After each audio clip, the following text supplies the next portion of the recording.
Welcome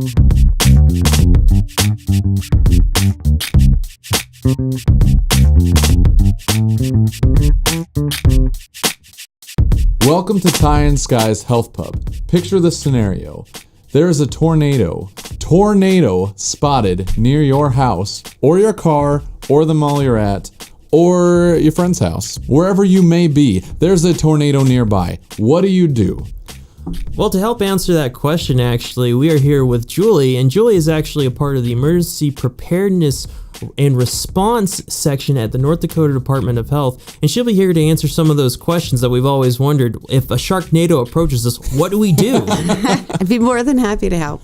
Awesome. Well, thank you for joining us on the show today. You. So I guess the first thing, let's just start out at home. So I'm at home. Tornado watch, the sirens are blaring. The tornado is a couple miles away. I can see it. What do I need to start doing? Certainly. The first thing you don't want to do is get out and start taking pictures and with your phone trying to take video, as we all see on YouTube. The best place for you to be in your house is on the very lowest level. And you want to be in a room that's in the interior house, preferably something without any windows. Want to stay away from the corners. They found lots of debris is deposited in the corners of your house. Oh. So most importantly, main level, in the center of your house, such as a bathroom, closet, empty stairwell, even a hallway. Stay there, and then also try to keep your head covered and your arms covered. So with large pieces of furniture, such as a table, get underneath the kitchen sink, those types of things. And like, say if you're in the bathroom, and you know, like, I know that like a lot of people are afraid, like, oh, what if glass breaks or anything like that, you know, when you're in the bathroom. So is that kind of like more of a reason just to like cover up, or are there any suggestions? Like, I've heard before, like some people just like, can I get in the tub and just like, you know, hide out with like my 3 bags of Doritos and, you know, my Mountain Dew, and just like wait for this thing to blow over? Tornado party or what? Well, you gotta have like maybe get some Doritos, you know, they're shaped like a tornado, but like, or like those bugles. Bugles. You get some bugles, get ready for it. So like, can I just like wait for the tornado to blow over in my tub? Yes. Awesome. As long as like I said, there's no windows. Your bathroom isn't on an outside wall. That bathroom is actually in the interior of the house. Awesome. I think that would be just great. Okay. And so obviously it seems like the big worry there with not wanting to be by windows is glass. Like yes. Flying shattered pieces of glass. That sounds terrifying to actually think about. Flying plates and light pieces of furniture and pictures and all of those things that make your house beautiful and make it warm and comfortable become flying dangerous objects during a tornado. So let's say that I am in kind of an interior room of my house. There aren't any windows, so I'm in a basement without any large windows. But I have maybe some furniture that has glass, like a coffee table, side table, nice ceramic lamp, or something like that.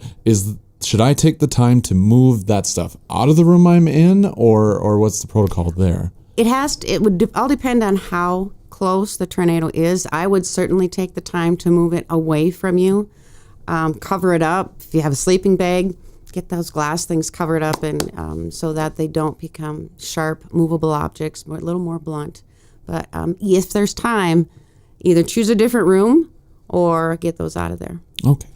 Right. Especially a glass table. That just sounds terrible. Yeah, a glass table would be awful. Like, I just like, how many people have a glass table in their bathroom? Probably a good number of folks do. Probably is like maybe like a side little end table, like to keep stuff on. But like, maybe sitting in the closet. They don't want to put it up because of too many fingerprints. Yeah, it's just exactly. Like, especially like in the bathroom. But it's, you know, so we went over a little bit about kind of just like if we're at our house, you know, in the bathroom. What if I'm in like a bigger building, say like with multiple floors, and it's kind of like really fast? Like, say if I'm like in a big business building and like I'm on a top floor or something. I guess like you know, common sense would probably tell me I need to get to a lower floor as soon as possible. But say, is there anything that I can do if, like, say I cannot, or if there's any sort of like situation? What is the best thing for me to do in a situation like that if I cannot get down in a fast enough fashion? First and foremost, you do not want to be in those wide spans structures, Walmart, Home Depot, an empty warehouse. If you do end up in one of those structures, the same rules apply as if you were in your house. Try to find an enclosed area on the interior of the building. Once again, stay away from highly breakable objects. Try to get your head and your arms covered. More importantly, attempt to get to a lower level of that building. And if possible, is there a smaller building next door that you could run over to? And once again, that's going to depend on how far away the actual storm is. Well, and that makes a lot of sense. I mean, you think about being in a gigantic area like in the middle of a mall, in Walmart, like you mentioned, or one of those very large, expansive stores. You can imagine if that thing rips through there. There is a large area that it can fling something from, and a great amount of objects that it can pull to fling in your direction. Yeah, I can imagine that being quite terrifying. Bathrooms are a good place. Bathrooms in those places.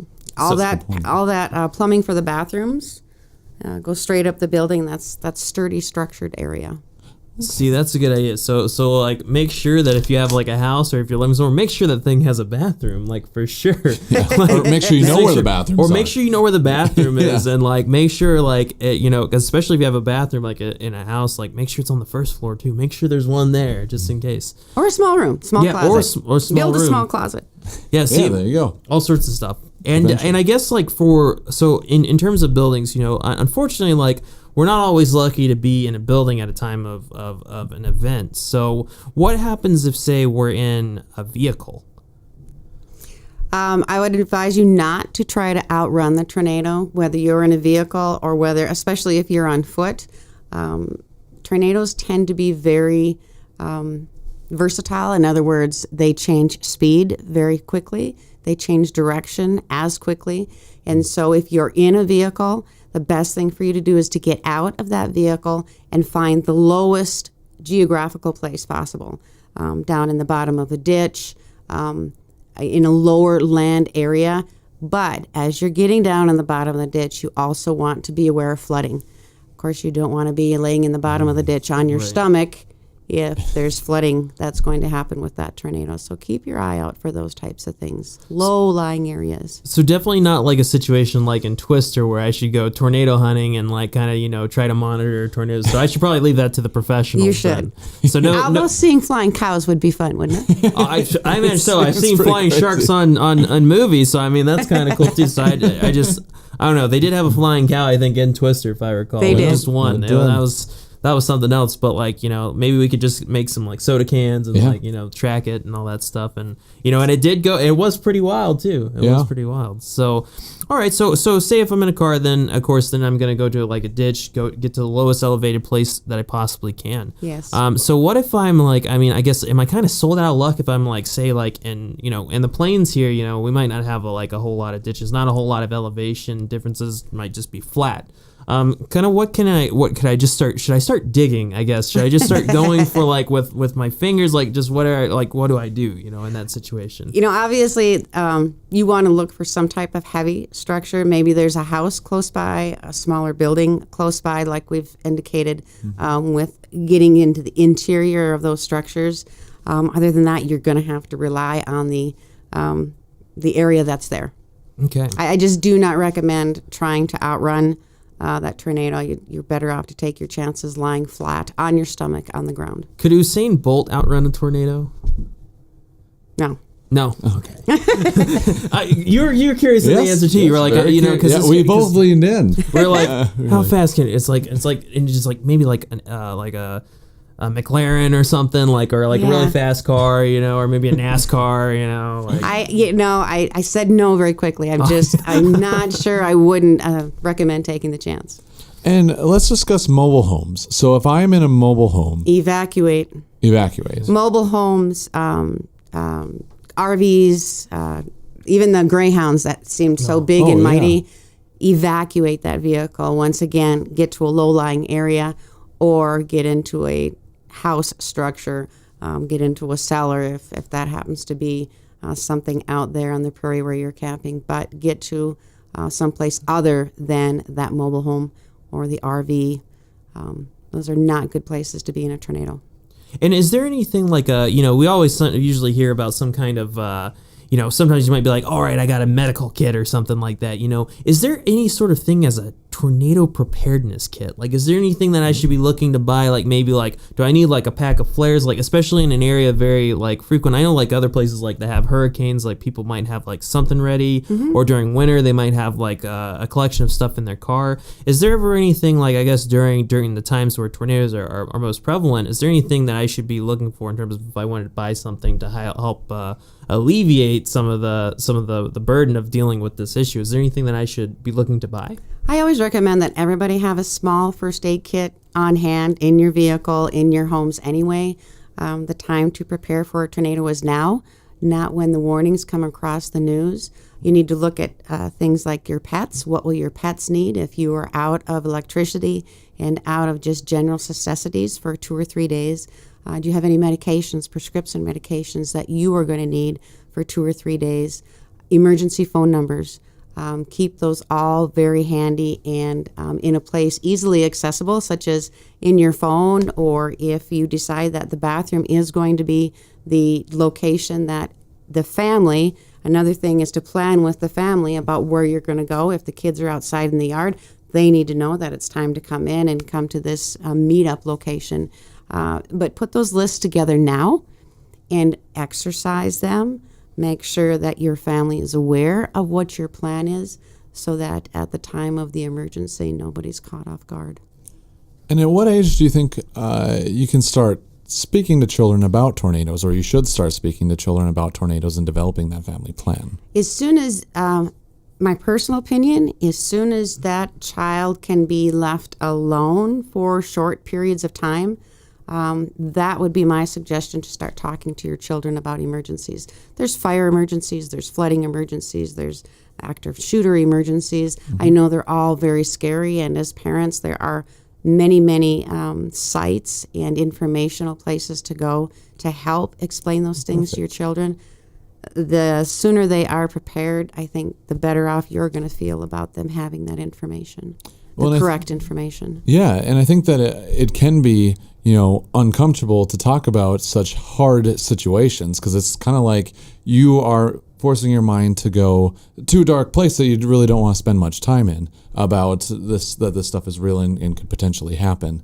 But it seems like it's important that there are these resources available that can kind of help you get over that discomfort and actually have this conversation, because in the long run, it will bring a better good than your slight discomfort for maybe an hour or so when it takes to talk about that with your family. Yeah, and it seems like drills work too. Like, because I remember like when I was a kid, where and you haven't heard that phrase before, right? When I was a kid, but like in elementary school, we'd always say, "All right, tornado drill," and then all of a sudden it's like, "All right, so where do we go into school?" And where they would send us is they would send us into the hallways, and they would say, because there's just putting a brick and mortar and everything, we're gonna put you in the middle, in the hallway, away from windows, interior room, and we're gonna line you up. And then also at the same time, they had all the students like kind of squat down, like kind of cover their head, the whole time, just to make sure that like any glass happened or anything, that they weren't getting cut in their face or anything was hitting their head.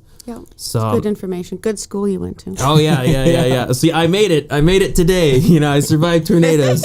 I looked through the numbers just before I came in today, and I was surprised that there have been over 50 tornadoes in the state of North Dakota in the, 2014, 2015.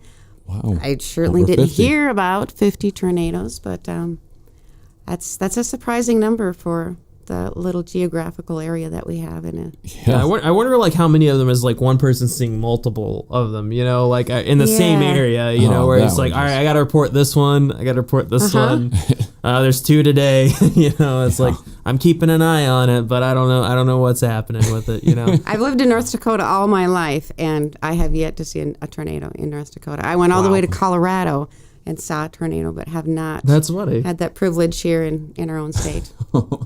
That's probably good, right? Yeah. No, that's good. Like it was like, man, I really wish I could see. I want to deal with some emergencies. Like I gotta get practice in.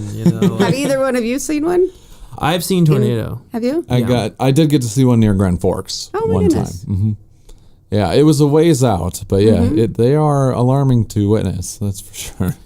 And a lot of times, like, we've also seen stuff like younger, dealing with like hurricanes and stuff like sure. that. But like, and some of the preparedness stuff is very similar, but usually it's like get out, like you have a lot more time to leave, right? So, but compared, like, even in those regions where like people think, oh, you're either just dealing with hurricanes or tornadoes, you actually deal with both. Like, there's certain parts where like tornadoes still hit those regions that hurricanes occur. So people think it's one or the other, and it's like, no, they happen everywhere. Just about. Both like they're just not as frequent. Very violent, either one. Well, and like Skylar mentioned earlier today, Sharknado is something that he would personally like to witness. There's two of them. Sharknado or Sharknado, the sequel. Yeah. However, if you were to design your own tornado that you would like to witness, maybe here in North Dakota, what animal would that tornado be carrying? Or object? Yeah, it could be like a happy tornado. It could be like something like with like, I don't know, soda, like marshmallows. I don't know, like something like a good tornado. Like, it doesn't have to be a destructive tornado. Yeah. How about one full of colors? So all of the flowers and that type of thing. She could create like a rainbow colored tornado. It'd be like a prism. Yeah, beautiful like, tornado. It'd be pretty cool. Yeah. If it didn't have to be violent. It was violent. Something like semis. Big vehicle being thrown around. Yeah. Empty, of course. Well, see, the prism thing, like, going to, like, attracts people to go towards it, if it's really colorful. So it might be even more dangerous, though. Sure. It's like running away from semis, pretty colors, I'm walking towards it, right? So, got to be careful with that one. But what about you, Tyler? Oh, man. If I could pick a tornado that would not harm the animals in said tornado, it'd be a goat tornado. A goat tornado. Just because it'd be so hilarious. Someone's played too much Goat Simulator, I think. I really think so. I feel, well, you can become a one goat tornado in that game, as you know, but I think a goat tornado without any goats dying would be hilarious. Oh, wow. That would be pretty cool. That would be pretty impressive, actually. And so then after they got through spinning, they'd kind of lightly land like a goose or something. Yeah, maybe they just kind of float down to the ground, and then there's just a bunch of goats. That would be pretty sweet. I think, like, if I had to design one myself, that would be non-violent. It would have to be something like kind of cool to see, but maybe like I don't know, maybe it's gonna be boring, but maybe like a Soda Stream one or something. Like, it's just like soda's like, but I don't drink soda, but like, something like maybe like a green tea tornado. That'd be kind of cool. All and like right. just have it like shoot everywhere and just like deliver green tea to the people. Yeah, you just like carry like cups out and you're like, oh, I gotta get my breakfast, or a coffee tornado even. There you like, go. Oh, that would be very popular. People would be like, I'm although going if it was there. hot coffee, that could be very dangerous. Could be awful. No, iced coffee. Iced coffee. It's got Yes. ice around ice cubes. Soft ice cubes, small soft ice cubes. Yes, Like, throw in a little sugar. yeah, just and then it just mixes everything up. It's like a giant blender going on. And it's like, and then it's like, oh hey, I would like a frap, please. Just like a nice caramel macchiato. Just toss your own brand in there. It's like, Yeah, it would make breakfast easy. oh my gosh, it would be so great. And then you'd have everything else too. And then if you had multiple tornadoes, oh man, someone should think about it. If they ever can make a tornado out of coffee, like as a movie idea, like maybe the Sharknado folks could be able to be like Coffee-nado. Coffee-nado. It's like Bill Nye the Science Guy needs to. Yes. He needs to, and like Neil deGrasse Tyson needs to do it too. Like, yeah. We'll bring them together bring them with the together. producers of Sharknado. Just set them to Perfect. work. Yeah, it just you need to do that. All right, just make sure you do that. And give us a little bit of the kickback on that idea. Just a little bit. For coming up with the idea, the three of us here. So thank you, Julie, for coming in and joining so us much. today. Nice joining you today. This is super important information to get out to everybody. And we learned a lot, actually. I think it's important to discuss this now because it's always like when the moment comes, you're like, I wish I would have known what I could do at this point, or what I should do. And it's not the day and age where we can suddenly just be like, it's a tornado. Well, a tornado is happening right now. I better check my phone and Google, what do I do? Right at that moment. It's like, and then you're like busy in your living room Googling it when you should be in your bathroom. Not hiding your glass coffee table. Right.